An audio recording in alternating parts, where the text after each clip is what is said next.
começar a nossa conversa, acabei não começando, porque você já foi engatando no mesmo assunto. Que é eu ia começar a conversa falando, sim, tem fósforo intermediário pra caralho. Porque tem aquele papo que tem aquelas lacunas. Exato, né? não, porque o que acontece, quando veio o Rodrigo Silva aqui, eu fui bombardeado com 450 mil comentários. O tal do elo perdido. Pirula, ele falou que não tem fósforo intermediário, tem fósforo intermediário. Eu assim, então tem? Puta que pariu, mas o meu canal inteiro eu falo de fósforo intermediário. Explica isso pra gente.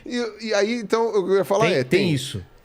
Continuando com essa parte das samambaias, por exemplo, das plantas, aliás, você tem um grupo hoje fóssil de plantas que estão no meio do caminho entre uma pinha e uma flor.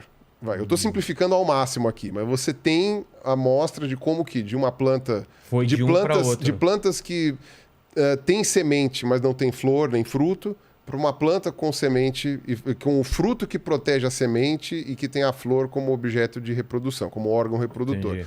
Você vê direitinho que cada pétala é uma flor, é uma folha modificada, né? A origem é a mesma, né? Você vê direitinho toda aquela mudança. Aí eu não vou entrar em detalhe em botânica, que aí de fato eu vou me embananar aqui. Mas você vê direitinho como que a coisa vai, aí os frutos que vão surgindo ali. No começo você tinha inflorescências, que eram flores que não chegava a formar uma flor grande, mas eram pequenas florzinhas que hoje ainda existem em várias plantas e tal. Então, quer dizer, você tem aí essa família intermediária que hoje ela é fóssil. Mas você consegue. Aí trabalhar com paleobotânica é um pouco mais complicado, porque as sementes elas são muito pequenas, os esporos são pequenos, né? O pólen. Eu nem sei como dura tanto tempo essa parte. Então, tem menos exemplares do que, por exemplo, de dinossauro. Tem coisa pra caralho. Ah, é? Tem coisa pra caralho. Justamente porque é microscópico. Isso é bom? A parte microscópica é mais fácil de preservar, porque como é que se fala? Tem arrodo. Tem muito mais. E a chance de quebrar ou de destruir, não sei o que, é menor porque é pequeno, né? Então, tipo, o que é pequeno escapa mais fácil de processos que possam destruir. O petróleo é isso, né? O pessoal fala que petróleo é dinossauro, mas não. Eu sempre achei o petróleo que o petróleo era resto de dinossauro. Eu sempre achei isso. O petróleo não é material microscópico. Então, é protozoário... assim, né? Eucariotos unicelulares, bactéria, plâncton. É basicamente zooplâncton, né? E marinho. Então, o petróleo, na verdade, é o que acontece. Hoje, a maior parte da fotossíntese que é realizada no planeta é realizada por causa de seres fotossintetizantes oceânicos. Né? Então, é plâncton. É o fitoplâncton que a gente chama, e tem o zooplâncton. Mais do que as árvores. Mas muito mais. As árvores, em geral, elas meio que ficam elas por elas. Porque elas produzem oxigênio na fotossíntese, mas consomem para respirar. Então, geralmente, fica elas por elas. Aquele papo que a Amazônia é o pulmão do mundo não é verdade. Não.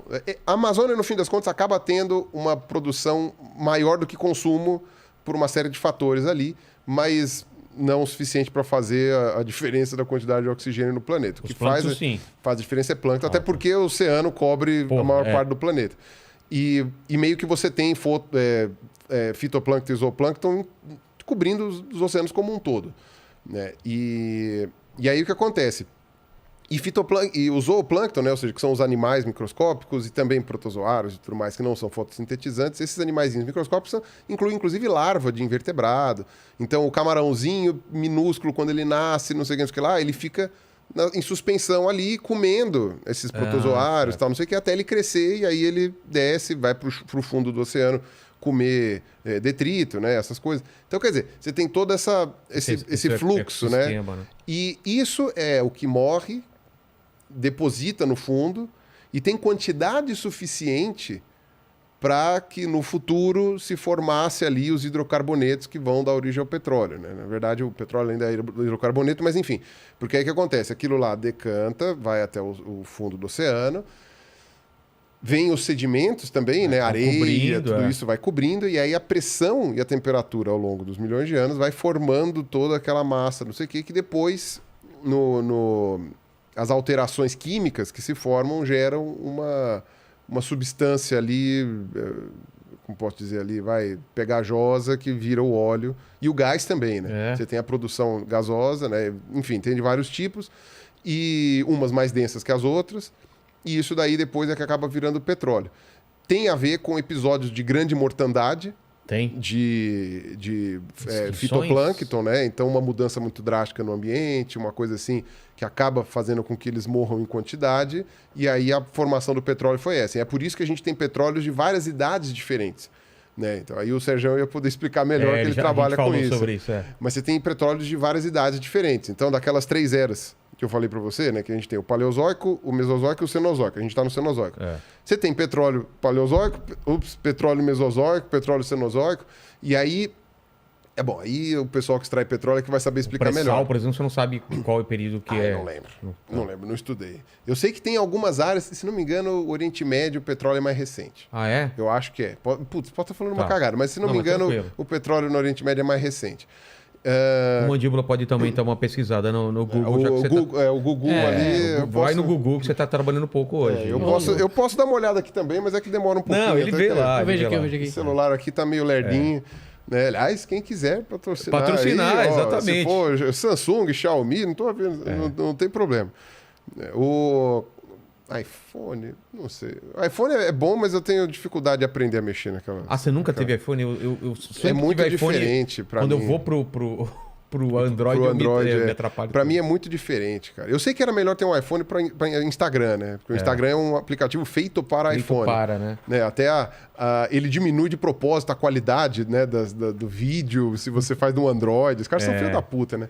Mas... Você já viu aquele memezinho do...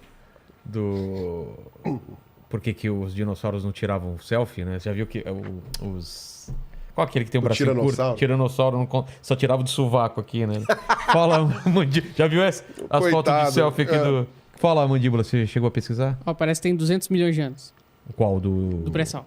Do pré-sal. Não. A gente falou do Oriente Médio. 200 milhões é na transição do Triássico para o Jurássico. Tá. Então tá ali justamente naquele período em que você teve uma pequena mudança pequena. Foi uma puta mudança climática, só que do ponto de... 200 milhões? 200 milhões teve extinção em massa. É do Triássico para o Jurássico, é uma das 5 maiores extinções em massa que a gente tem no registro. Eu vou continuar minha pesquisa aqui, mas a primeira informação que eu recebi aqui é 200 milhões. Por que você está falando? Porque pode estar errado, é isso? Não, porque vocês... ele, principalmente, que é o mais especialista, ele olhou e falou, meio que pensou assim... Mas depende da onde você pesquisou. Vamos ver. Depende de onde você pesquisou. Vou continuar. Se for terraplanistas.com. Eu vou ficar quieto com relação a páginas que tem qualidade duvidosa, porque dá uma checada. Porque a minha advogada vai sair de férias, eu não quero. Mas o problema dessa questão das extinções aí é que provavelmente durante essa extinção houve uma mortandade muito grande. Porque a primeira coisa que acontece em extinção em massa. Extinção em massa aumenta gás carbônico na atmosfera, aumenta a temperatura, mata os oceanos. Assim, é batata. Porque o que acontece? Você tem a acidificação dos oceanos, né? E aí morre. O que acontece? O oxigênio, a água tem uma propriedade de dissolver gases, né? Então, aquela interface oceano-atmosfera, ela está sempre em movimentação. Até que é um dos tipos de... como se fala? De fenômenos, né, do planeta que são mais complexos de estudar. Essa interação oceano-atmosfera. Que está o tempo todo trocando moléculas, né? Então a água evapora, e aí a água também ela absorve parte do oxigênio, tal, não sei o quê, e de outros gases, né? A gente só tem 1/5 de oxigênio na atmosfera, né? E aí o que acontece? O oxigênio, a água tem a capacidade de dissolver oxigênio. Mas com o aumento da temperatura, ela dissolve menos oxigênio. Tanto é que as águas mais oxigenadas do planeta estão nos polos. Por isso que nos polos você tem uma profusão de vida maior, até. Ah, é? Nos oceanos, a quantidade de vida em áreas mais profundas e tal, não sei o quê, é maior nos polos do que na região tropical. Porque você imagina o contrário, né? Exato. Mas é por quê? Porque a água gelada dissolve mais oxigênio. E aí, mesmo os seres vivos aquáticos, eles respiram oxigênio. Só que eles respiram dentro d'água. Então a água tem que dissolver esse oxigênio, ele tem que estar lá. Então é por isso que você vê nos polos aquele monte de animal marinho, né? Porque lá fica fervilhando. A baleia vai lá para comer crio. bilhões de toneladas de crio para ela continuar comendo tal à vontade. Na parte tropical não é tão comum. Onde que você tem muita vida no oceano na parte tropical? Em Recife de Coral. Exato. Mas por quê? Porque ele está mais perto da superfície, onde tem mais oxigênio pela troca gasosa com o oceano, com a atmosfera, e tem mais sol. Né? Entendi. Então, nos oceanos polares, você tem mais vida por causa da quantidade de oxigênio dissolvido. E nas regiões tropicais, você tem menos oxigênio na água. O oxigênio na água fica menos... ele segura menos, ele vai mais para a atmosfera. Então, quando aumenta a temperatura do planeta inteiro, o que você tem é menos oxigênio nos oceanos como um todo. Então, morre bicho e planta, morre vida pra caralho. Pra caralho. Mas... E aí, provavelmente, durante... Então, o que a gente sabe, não é nem provavelmente, o que a gente sabe é que durante os eventos de extinção em massa, você tem um excesso de CO2 no planeta por qualquer motivo. Seja vulcanismo, seja porque caiu um meteoro, por qualquer coisa assim.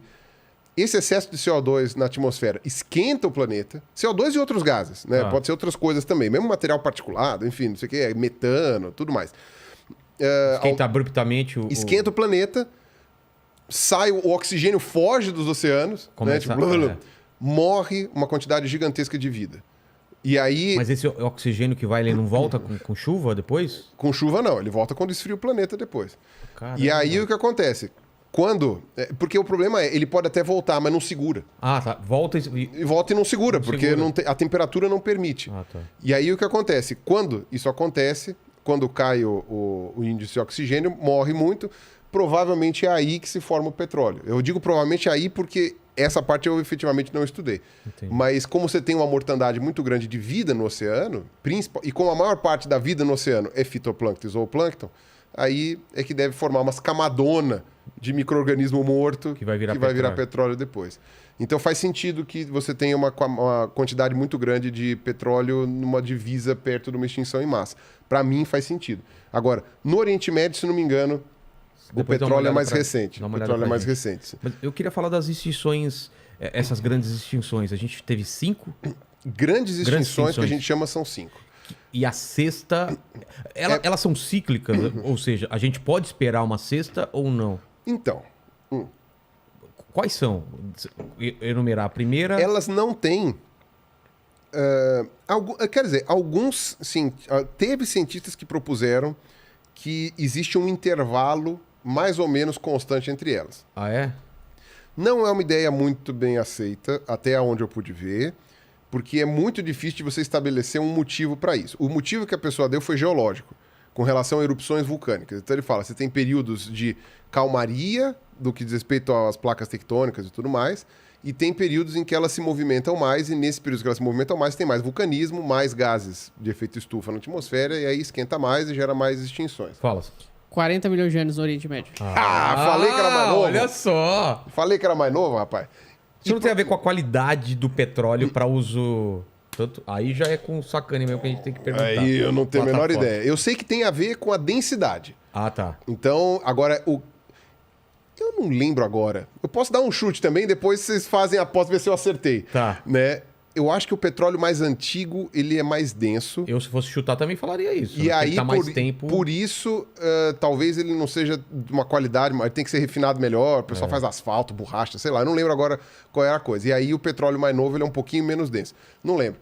Mas eu sei que são os paleontólogos mais bem pagos do mundo, são os que trabalham com extração de petróleo. Imagino. Exatamente. Sim. Tanto é que o pessoal do Oriente Médio lá é muçulmano, é criacionista no sentido, no caso, corânico, né? Enfim, tem aquela coisa assim. Mas na hora de buscar petróleo, todo mundo acredita em evolução.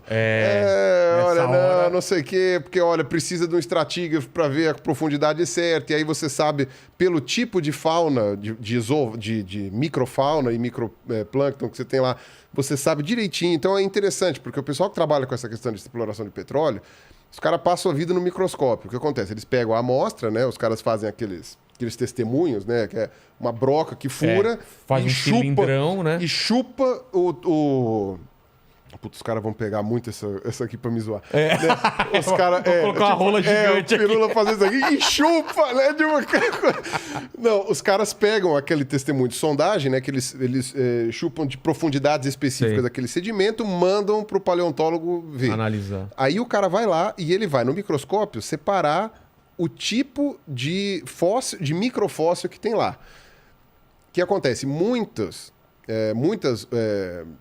criaturas unicelulares, etc., que habitam lá a superfície dos oceanos, possuem uma pequena camada de calcário ou de outras substâncias duras que se preservam mais fácil no registro. Então você tem alguns tipos de fóssil que eles chamam de foraminíferos, né, que são protozoários. Não, tem hoje ainda, tem bastante hoje, mas os fósseis de protozoário que possuem uma camada calcária. E são super bonitos, porque eles têm vários formatos diferentes. Então, às vezes, é um formato meio com espícula, o outro é um formato mais formando umas bolotas, tal. Tem uns que são espirais. Então, é super bonito. E você consegue identificar por espécie, por gênero, por família, por uma série de coisas ali. E você sabe direitinho aonde que eles estão presentes, ou mais presentes em determinados períodos da história da Terra, por causa de fatores ambientais que existiram naquela época e também por causa da evolução das espécies, de vai trocando as faunas e tal. Fauna, né? As biotas, né? No caso, porque não é bicho. Então, aí você vai fazendo essa sequência e aí você fala, opa, quando teve a tal um evento de formação de petróleo, é esse bichinho aqui que formava o petróleo.